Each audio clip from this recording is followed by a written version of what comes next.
TV में मुजाहिद बिल्ली आपको खुशामदीद कहता है। सबसे पहले तो आज यानी कि आज की शब जब 14 अगस्त होगी तो आप सबको आज़ादी मुबारक। और एक खुशाइन बात यह है कि बलूचिस्तान के हवाले से कि जो गवादर धरना 25 जुलाई से शुरू हुआ, 28 जुलाई को गवादर पहुंचा और फिर एक आध नाखुशगवार वाक़या भी हुआ, तसादुम भी हुआ, लेकिन फिर मुख्तलिफ़ शहरों से होता हुआ तुरबत, पंजगूर, नोशकी से कोयटा कल ना सिर्फ पहुँच गया बल्कि पुरअमन तौर पर ये मुंतशिर भी हो गया, यानी अपने अपने घर चले गए। लेकिन बहरहाल ये तमाम सूरत हाल जो 25 जुलाई, 26 जुलाई और फिर 28 जुलाई के बाद ख़ास तौर पर जो एक मस्तूम में तसादुम हुआ, ये इसलिए बड़ा नाजुक हसास मसला है कि यहाँ पर एक बहुत बड़ा हाई प्रोफाइल प्रोजेक्ट पाक चाइना का यानी सिपेक जो है जिसको कहते हैं कि गेम प्लानर या गेम चेंजर है, उसका भी ताल्लुक़ है। तो जैसे मैंने आपसे कहा कि ये एक बात, लेकिन यहाँ जो वापसी हुई है धरना देने वालों की, इसके अलावा भी जो सिपेक के हवाले से इशूज़ हैं, फिर जो बाहर की एक्सटर्नल फोर्सेस हैं वो भी नहीं चाहती कि ये पाक चाइना सिपेक कामयाब हो। तो जितनी तवज्जो इस्लामाबाद हुकूमत को अच्छा लग रहा है कि एक खिलाड़ी ओलंपिक जीत कर आया है, बड़े करोड़ों के इनामात भी दिए जा रहे हैं, सराहा भी जा रहा है, लेकिन इसके साथ ही जो एक बहुत ही हसास सरहद है, सूबा है, उस पर भी इस्लामाबाद की हुकूमत को और ख़ास तौर पर इत्तेहादी हुकूमत के प्राइम मिनिस्टर को तवज्जो देनी चाहिए थी। कल कहीं जाकर मैं देख रहा था, बल्कि परसों वहाँ की एक नुमाइंदा पार्टी नेशनल पार्टी और साबिक़ वज़ीर आला डॉक्टर मालिक बलोच ने प्राइम मिनिस्टर शहबाज शरीफ से मुलाकात की और इस मुलाकात में काफ़ी तफसील से जो दुआएं हैं उसमें उन्होंने तवज्जो दिलाई थी प्राइम मिनिस्टर की कि बलूचिस्तान के को ख़ास तौर पर धरने को मिस हैंडल किया गया, जिसकी वजह से शहादतें भी हुईं, हमारे जवान भी मारे गए, उधर भी हलाकतें हुईं। मैंने कहा कि ये मसला हल नहीं हुआ है। मैंने सोचा कि senator John Buledi national party के सेक्रेटरी हैं, डॉक्टर मालिक के नाइब हैं, उन्हें रहमत दूँ। शुक्रिया सेनेटर जॉन बुलेदी, आपने वक्त निकाला। और कल आपकी प्राइम मिनिस्टर से परसों आपकी प्राइम मिनिस्टर शहबाज शरीफ से मुलाकात हुई, उनका वफ़द भी था, आपका भी वफ़द था, आपने तवज्जो भी दिलाई। क्या आप समझते हैं कि प्राइम मिनिस्टर, उनकी टीम, उनकी हुकूमत बलूचिस्तान के हालात की संगीनी को समझती है, ख़ास तौर पर जबकि सिपेक जैसा हसास प्रोजेक्ट भी वहाँ लगा है और अब तो चाइना की जानिब से कुछ उसमें रेजनमेंट भी आने लगी है? जी सेनेटर जॉन बुलेदी। हमारी देखें पीएम से मुलाकात हुई है और ये आपको भी समझ आती है इस बात की कि इस्लामाबाद जो है उसको सूबों के मामलात, कौमों के मामलात बहुत देर से समझ में आते हैं। उनको ये मामला जो दूर बैठे हैं ना, वो उनकी जो है वो जो वहाँ जो पॉलिटिकल इश्यूज होते हैं, वहाँ जो सियासी मामलात होते हैं, वहाँ दीगर मामलात होते हैं ना, उनको समझने में वो टाइम लेते हैं और उनकी एक अपनी कॉन्सेप्ट है, क्योंकि उनकी कॉन्सेप्ट बुनियादी तौर पर सियासी मसलों को सियासी तौर पर देखने का नहीं है। वो मसलों को ज़्यादा स्ट्रेटजिकली देखते हैं। जब वो मसलों को स्ट्रेटजिकली देखते हैं तो उनके हल के बारे में उनका जो रवैया होता है या उनका तरीक़ेकार होता है वो मुनासिब नहीं होता है। हमारी जो मुलाकात थी, हमने पहले भी मुलाकातें रही हैं, हमने कोशिश की है कि वो बलूचिस्तान के मामलात को समझें, बलूचिस्तान में जो पॉलिटिकल मूवमेंट है उसको समझें, बलूचिस्तान के लोग जो सोच रहे हैं उसको समझने की कोशिश करें और उन मामलात को हल करने के लिए सियासी हिकमत अमली अपनाएं। सियासी हिकमत अमली के साथ लोगों से राब्ता करें, मामलात को ठंडे ज़हन से, ठंडे दिमाग से देखने की कोशिश करें और उसके हल के हवाले से सोचें। बलूचिस्तान की हुकूमत, चूँकि बलूचिस्तान की हुकूमत भी आप यूँ समझें कि वो इस्लामाबाद की हुकूमत की तरह है, उनकी अपनी कोई सोच नहीं है। वो ये देख रहे हैं कि ऊपर से हमें क्या हिदायत मिलती है तो उसी हिदायत पर वो अमल करने की कोशिश करते हैं। सेंटर बुलेदी, अगर मैं गलत नहीं हूँ, गालिबन आपने इस इत्तेहादी हुकूमत का आप हिस्सा रहे, आपने प्राइम मिनिस्टर शहबाज शरीफ को भी वोट दिया और गालिबन अगर मैं गलत नहीं हूँ तो बहरहाल सेनेटर सरफराज बुगटी जो चीफ़ मिनिस्टर बने उसमें भी आपने उसकी मुखालफत नहीं की, वो अनअपोज चीफ़ मिनिस्टर भी हो गए। तो ये जो 25 जुलाई बल्कि उससे पहले ही इस धरने के सिलसिले में कैंपेन चल रही थी और फिर 28 जुलाई को बैठे रहे और 28 जुलाई के बाद कोई 15, आज 13 मार्च है, कोई 15-16 दिन गुजर गए, लेकिन मैंने देखा कि आमतौर पर चाहे खाकान अब्बासी होते थे या गिलानी होते थे या इवन जो आर्मी सरबराह होते थे उस वक्त के, वो तक जाते थे जब कोई संगीन मसला आता था। मैंने इन 15 दिन के दौरान नहीं देखा कि कोई इस्लामाबाद से हुकूमती नुमाइंदा वहाँ पहुँचे और आप भी जो उनके इत्तेहादी थे आपने भी शायद तवज्जो उस तरह नहीं दिलाई। जब धरना ख़त्म हुआ तो फिर आपकी मुलाकात हुई ना प्राइम मिनिस्टर शहबाज शरीफ से, सेनेटर जान बुलेदी। देखिए, बलूचिस्तान के मसले को अगर मैं समझता हूँ बलूचिस्तान की हुकूमत को दें कि वो पॉलिटिकली हल करे, फिर भी रास्ता निकलेगा। ऐसा नहीं है, वो इसको हल करने की उनको भी इजाज़त नहीं देते हैं। इस वक्त मरकज़ी हुकूमत और बलूचिस्तान की सूबाई हुकूमत दोनों की इतनी बड़ी इन मामलात में मुदाखलत नहीं है।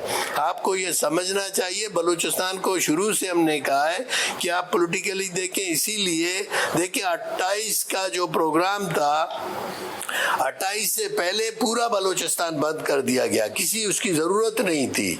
आप छोड़ते, लोग जाते 28 के लिए जिनका एहतजाज था वो अपना एहतजाज करके दूसरे दिन ख़त्म करते। अभी ये एहतजाज इनकी गलत हिकमत अमली की वजह से, इनकी उस मसले को गलत डील करने की वजह से 12 दिन तक अभी तक जारी है, वो ख़त्म होने का नाम ही नहीं ले रही है। अभी 13 तारीख हो गई तो आप सोचिए 28 से 13-15 दिन हो गए, अभी तक वो मसला उसी ताकत के साथ हर शहर में, हर गांव में उसको फैला दिया गया और वो जारी है। तो इन मामलात को बाज़ मुश्किल से हमने इनको जो है राज़ी कर दिया कि आप इस पे मुज़ाकरात करें उस टीम के साथ जो धरने पे बैठा है, जो वहाँ जलसा करना चाह रहे हैं, जो वहाँ इज्तिमा करना चाह रहे हैं, बलोच यकजहती कमेटी, आप उसकी क़यादत से मिलें, उनसे बात करें। लेकिन उन्होंने सारे रास्ते बंद कर दिए। आप हैरान होंगे अगर ये कहा जाए तो गलत नहीं होगा, ये पहली बार हुआ है कि रोड जो है वो रियासत ने खुद ब्लॉक की है, हुकूमत ने ब्लॉक की है, लोगों ने ब्लॉक नहीं की है। जब उनको आपने रास्ता नहीं दिया, जाने नहीं दिया, तो मजबूरन वहीं वो बैठे, उन्होंने वही धरना शुरू कर दिया। एक धरने के बजाय कोई मैं समझता हूँ 10, 12, 14 धरने हुए पूरे बलूचिस्तान में। तो ये उनकी गलत स्ट्रेटजी है। अभी तक वो समझने से कासिर है। मुश्किल से उन्होंने जो मुज़ाकरात किए, मैं समझता हूँ ये अच्छा हुआ। फिर भी मामलात को 12 दिन बाद उन्होंने जाके पॉलिटिकली ही उसको हल करने की कोशिश की और ये अच्छी हिकमत अमली बनी। लेकिन सेनेटर ये भी तो है ना कि उसकी टाइमिंग भी तो बड़ी धरने की काबिल गौर है। चीफ मिनिस्टर ने सरफराज बुगटी ने अपने असम्बली में खिताब में कहा कि एक बहुत बड़ा वफ़द जो है चीन से आ रहा था। फिर गालिबन पहले तो सुना था कि 14 अगस्त को ग्वादर का इंटरनेशनल एयरपोर्ट भी हो रहा है, तो उसकी टाइमिंग अहम थी कि आप उसी वक्त, फिर उन्होंने कहा कि आप ग्वादर ही क्यों रख रहे हैं, चीफ मिनिस्टर ने, आप खुजदार में भी बैठ सकते हैं, आप तुरबत में भी बैठ सकते थे। तो ये ठीक है कि बलूचिस्तान हुकूमत ने हैंडल नहीं किया, इस्लामाबाद की हुकूमत ने तवज्जो नहीं दी, लेकिन जो धरना देने वाले थे उनकी हिकमत अमली भी अपनी जगह अहम थी और गालिबन इसीलिए सारी पाकिस्तान की बल्कि वो इंटरनेशनल न्यूज़ बनी। तो वो और ये कहते हैं कि बहरहाल मैं नहीं कहूँगा बराह रास्त, लेकिन एक कुछ हुकूमती ज़राए कहते हैं कि ये असल में सिपेक को जो है नुकसान पहुंचाना चाहती हैं ये फोर्सेस और नहीं चाहती कि सिपेक पाए तकमील तक पहुंचे। सेनेटर जान बुलेदी, मेरे ख्याल में सीपेक की बात में कोई वजन नहीं है, क्योंकि 67 बिलियन डॉलर का जो सीपेक है वो बलूचिस्तान में कहीं नजर नहीं आ रहा है। वो हमें कहीं देखने में नहीं आ रहा है कि बलूचिस्तान में सीपेक है तो कहाँ पर है। ग्वादर में कौन सा सीपेक प्रोजेक्ट हो रहा है जिसको जाकर ये धरना जो है मुतासिर कर सकता है। मेरे ख्याल में ग्वादर में कोई एक प्रोजेक्ट भी ऐसा नहीं है जिसको हम सीपेक प्रोजेक्ट कहें और इसकी वजह से वो मुतासिर होगा। जहाँ इनका जलसा होना है वहाँ भी ना कोई सरकारी इमारत है, ना कोई सरकारी ऑफिसेज हैं, ना कोई सरकारी वहाँ पे कोई ऐसा तंसीबात है कि उनकी वजह से वो मुतासिर होंगे। मुझे तो एज ए पॉलिटिकल वर्कर, मैं जो बलूचिस्तान को जानता हूँ, ग्वादर से लेके आप बारकान तक जाएं या कि हब से लेके आप चागी तक जाएं, तफ्तान तक जाएं, मुझे तो सीपेक यहाँ कहीं नजर नहीं आ रहा है कि सीपेक का कौन सा ऐसा प्रोजेक्ट है जो मुतासिर होगा और कोई दुश्मन आके इसको मुतासिर कर रहा है। ये एक पॉलिटिकल मूवमेंट है, नौजवानों की उनके अपने नारे हैं, वो लापता अफराद के हवाले से उन्होंने प्रोग्राम दी है। जाहिर है वो प्रेशर करना चाहते हैं सरकार को, उनके मुतालिबात है, उनके वो बच्चे जो जबरी तौर पर लापता है, ये तो एक जेन्युइन इशू है। देखे पाकिस्तान में इस इशू से कोई इनकार नहीं कर सकता। इस वक्त पाकिस्तान के जितने इश्यूज हैं उनमें इसका वजन सबसे ज्यादा हो सकता है, तो इसको हल करने की जरूरत है। अब भी वक्त है, देखिए अब भी वक्त है कि पाकिस्तान के जिम्मेदार लोग, सियासी लोग, समझदार लोग, दानिश्वर बैठे, पूरी जो है इनकी इंटेलिजेंसिया है वो बैठे, पाकिस्तान की ब्यूरोक्रेसी बैठे, मिलिट्री ब्यूरोक्रेसी बैठे, सिविल ब्यूरोक्रेसी बैठे, सब बैठ के अपना सर जोड़े, इस मामले का कोई हल निकालें। अगर इस मामले का हल नहीं निकालेंगे तो ये मामला रोज ब रोज मैं समझता हूँ ज्यादा गंभीर और ज्यादा मुश्किल होता जाएगा, जिसका हल हर रोज और मुश्किलात के साथ आगे आ जाएगा। बलूचिस्तान में देखें, बलूचिस्तान में इस हवाले से तो वैसे ही रोजाना एहतजाज आता है। लेकिन सेनेटर जान बुलेदी एक दो बातें आपने कही ना कि सिपेक का आपको नज़र नहीं आता, लेकिन बहरहाल जो गवादर पोर्ट बनी है वहाँ पर जितने भी जहाज़ उतरे हैं, वहाँ पर जो ट्रेड हुई है, मुझे जहाँ थोड़ा बहुत जहाँ तक इल्म है उसमें उसका बेनिफिट एक हद तक मैं कहूँगा मुकम्मल नहीं, आपकी कुछ बात से मैं एग्री करता हूँ, वहाँ पर बलूचों को ही पहुँचा, गवादर को ही पहुँचा, उसकी ज़मीनें भी मैं हुई। जहाँ तक लापता अफराद का मसला है तो वो तो आपकी गवर्नमेंट थी, उस वक्त भी था, ये तो 10 साल से चला आ रहा है, बल्कि उससे पहले मुशर्रफ के ज़माने से चला आ रहा है। और मैं इस बात को बहरहाल मैं आप क्रेडिट दूंगा डॉक्टर मालिक की, यानी आपकी पार्टी की हुकूमत को, कि उन्होंने इस 2.5 साल में इस मसले को हल किया।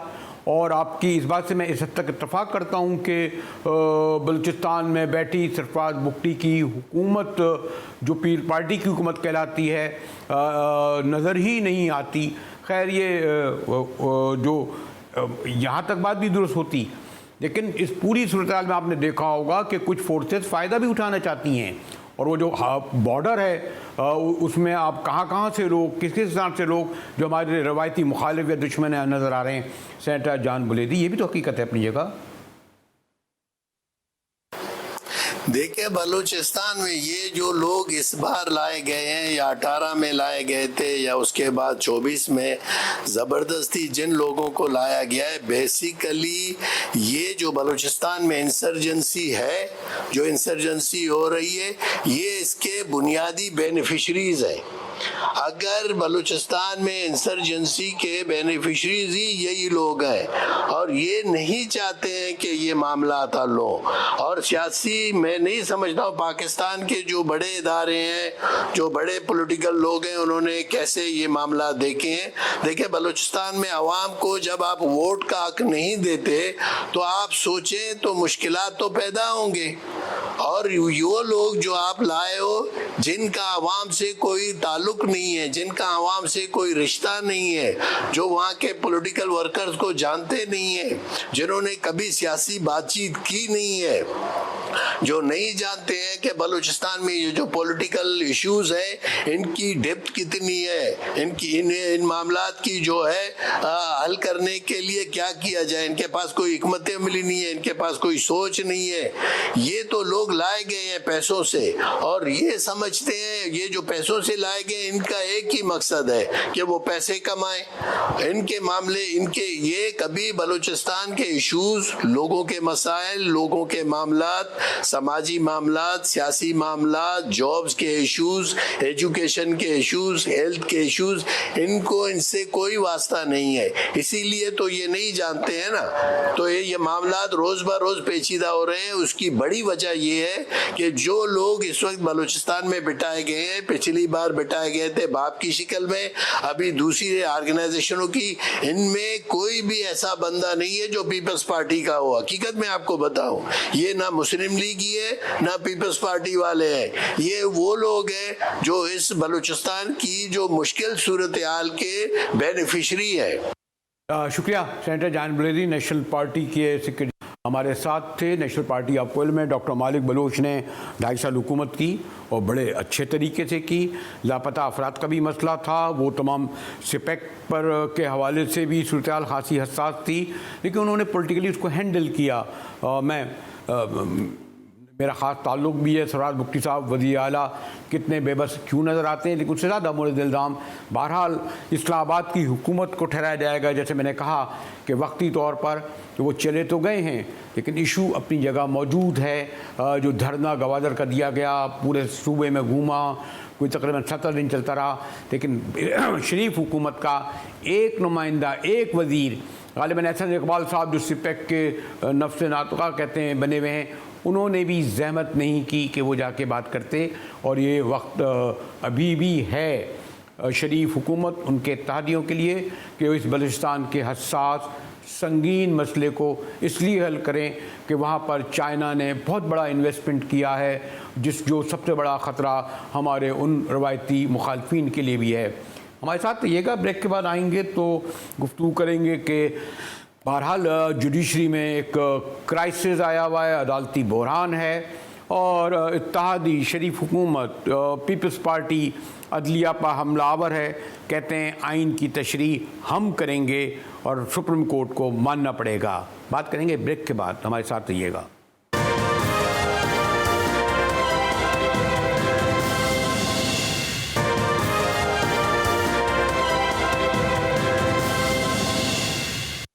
टीवी में एक बार फिर मुजाहिद आपको खुशामदीद कहता है और ऐसा लगता है कि एक बार फिर पार्लियामेंट और अदलिया के दरमियान जो टकराव हो रहा है ये बड़ी तेज़ी से एक संगीन सूरत हाल की तरफ मुल्क की जमहूरियत को लेके जा रहा है।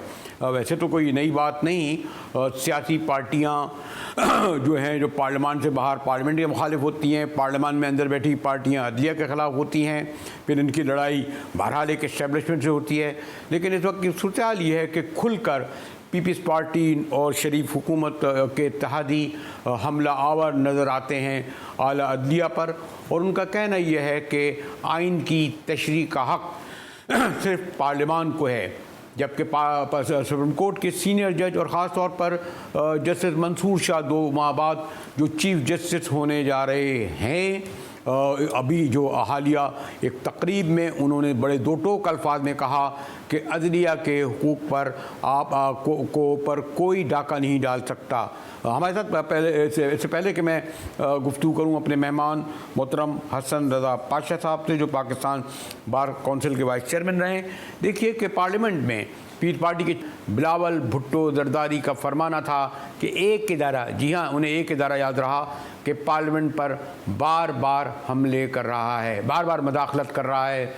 फिर जस्टिस कायद फ़ाइज़ ईसद तो चीफ जस्टिस हैं, लेकिन जैसे मैंने कहा कि 2 माह बाद जस्टिस मंसूर शाह को चीफ जस्टिस होना है।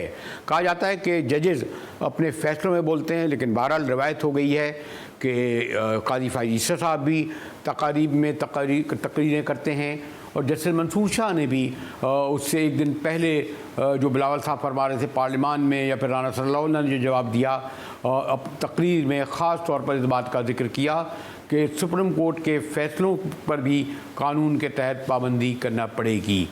हाँ, मैं दिखाना तो राना सल्लल्लाहु साहब का था, देखो इतने तवातुर से, बल्कि दिन में एक से कई बार तकारीर करते हैं, लेकिन मैंने कहा ना कि कोरस की शक्ल में हुकूमत हमला आवर नज़र आती है। हमारे साथ हसन रज़ा पातशाह साहब हैं, बड़े सीनियर सीजन्ड लॉयर और पाकिस्तान बार कौंसिल के वाइस चेयरमैन रहे। शुक्रिया पातशाह साहब, आपने वक्त निकाला। इस वक्त तो ऐसा लग रहा है कि बाकायदा कोरस की शक्ल में इत्तेहादी जो हैं वो अदलिया पर हमला आवर नज़र आते हैं। बिलावल साहब कह रहे थे, आपने तक़रीर सुनी, राना सल्लल्लाहु कहते हैं कि जब आइन की तशरीह पार्लियामेंट ही करेगी और अदालत उसकी पाबंद है कि उस पर अमल भी करे।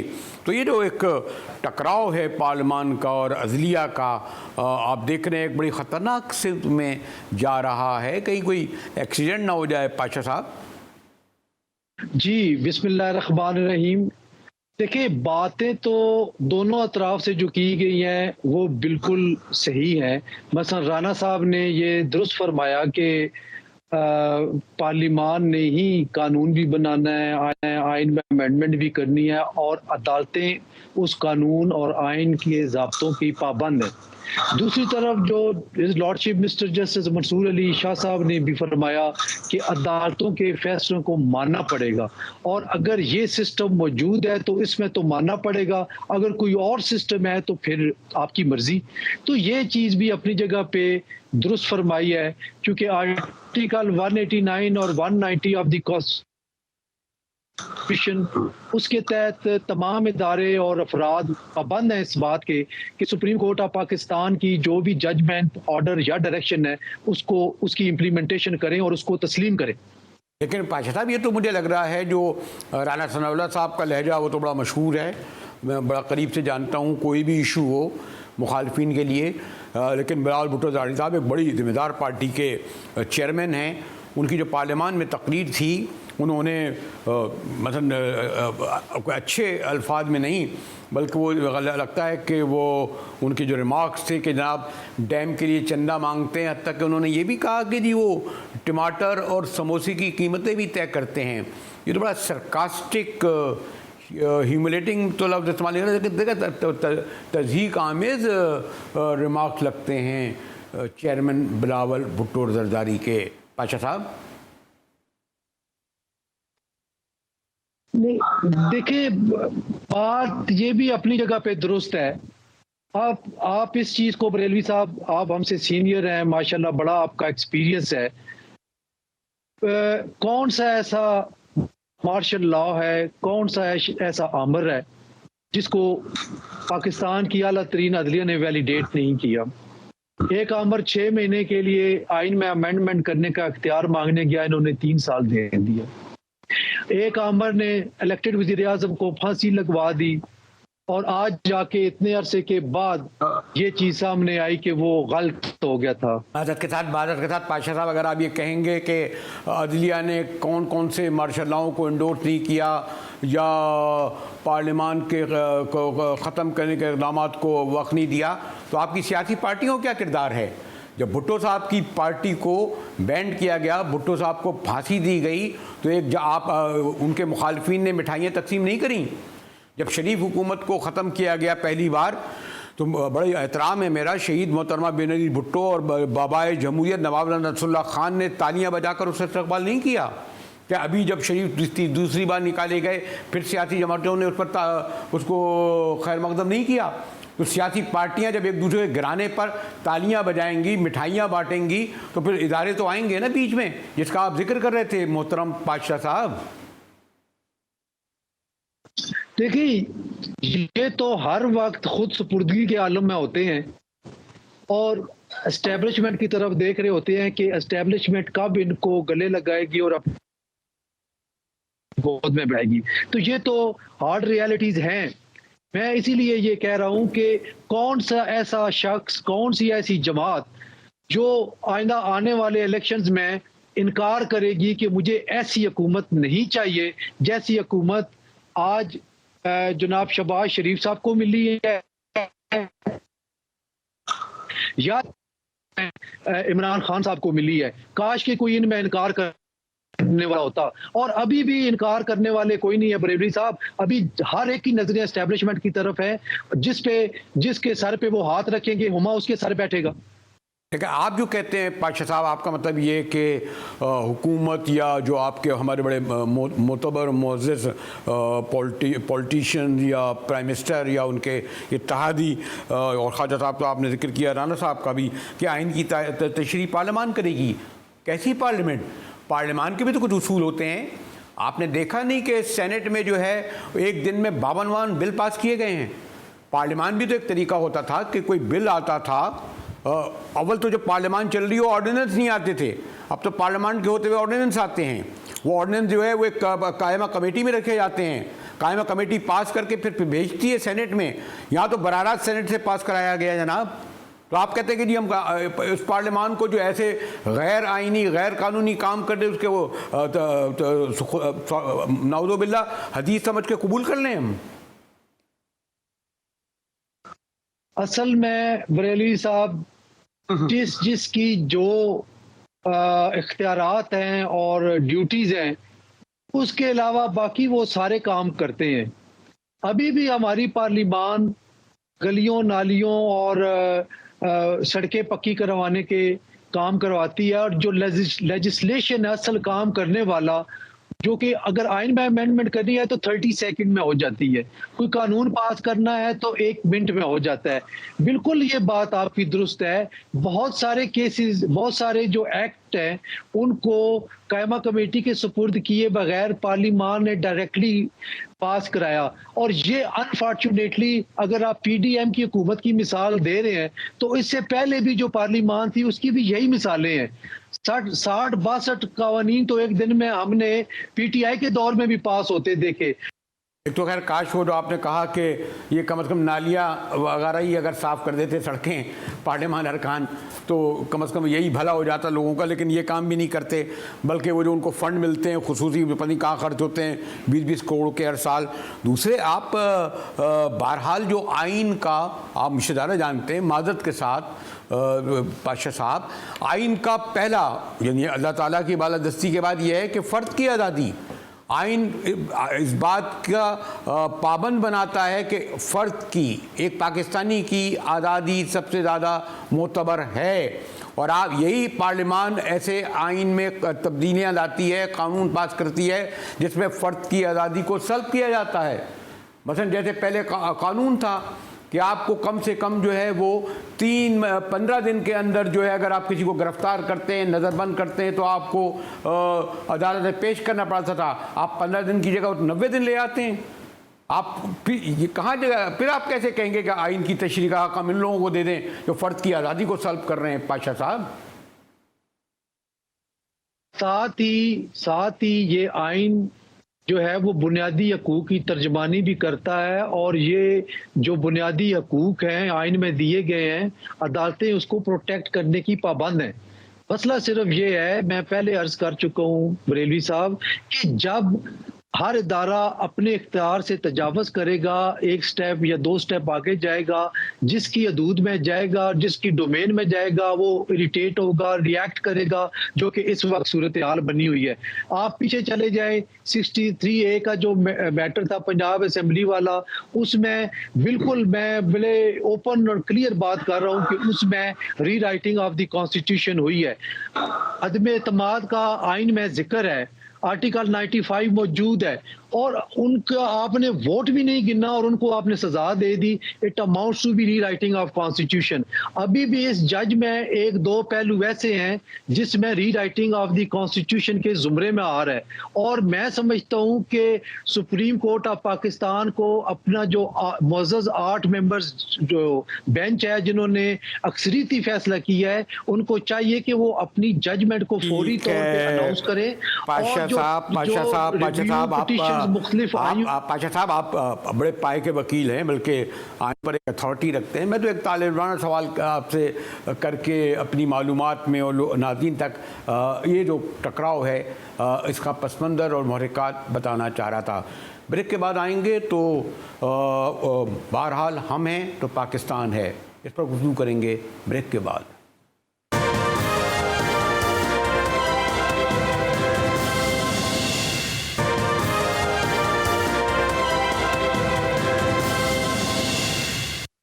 टीवी में एक बार फिर मुजाहिद बिल भी आपको खुशामदीद कहता है। और पाकिस्तान का जश्न आज़ादी आप देख रहे हैं, गलियों में, मोहल्लों में, सड़कों में मनाया जा रहा है, आवाम मना रहे हैं। ये और बात है कि जो भी पिछले 6 दहाई से हमारे हुक्मरान रहे, उन्होंने बदकिस्मती से अपनी शान व शौकत में इजाफ़ा किया, अपने दौलत व सरवत में इजाफ़ा किया, अपने कोठियों, बंगलों और बैंकों में इजाफ़ा किया, अपनी औलाद को तो पाकिस्तान से बाहर भेज दिया। और इस वतन अजीज़ में 70 साल बाद भी 2.25 करोड़ बच्चे स्कूल नहीं जाते। जी हाँ, सिंध में 2.25 करोड़ बच्चे स्कूल नहीं जाते। इनके गवर्नर हाउसेस देखिए, इनके CM हाउस देखिए, इनके ऐवान सदर और वज़ीर आज़म देखिए। यकीनन हम पाकिस्तान मनाते हैं, लेकिन साथ साथ हम इन हुक्मरानों को ये भी पैगाम देना चाहते हैं कि आप पाकिस्तान में, लोग आपसे पूछना भी तो चाहते हैं कि आपने पाकिस्तान को क्या दिया। हमारे बुज़ुर्गों ने तो यहाँ से ये खोखरा पार के रास्ते और वाघा के रास्ते अपने अपनी माँ बाप की खबरों को छोड़ कर आए, कंधों पे उठा के हम लोगों को लेकर आए। लेकिन माफ़रत के साथ कहना नहीं चाहिए, तलख़ी इसलिए है कि झंडे लहराने से, पाकिस्तान जिंदाबाद का नारा लगाने से नहीं, पाकिस्तान के अवाम की खिदमत करना चाहिए। कम से कम वो जो कम तनख्वाह कहते हैं 35,000, वही दे दें, मैं सिंध हुकूमत और वफाकी हुकूमत से कहता हूँ। इसलिए ये बात करना ज़रूरी है कि जश्न ज़रूर मनाएं, लेकिन साथ साथ हुक्मरान हक़ाइक़ को भी पेश नज़र रखें, हक़ाइक़ आवाम की तल्ख़ ज़िंदगी को। इसी के साथ ही GTV से मुजाहिद बिल्ली को इजाज़त दीजिए।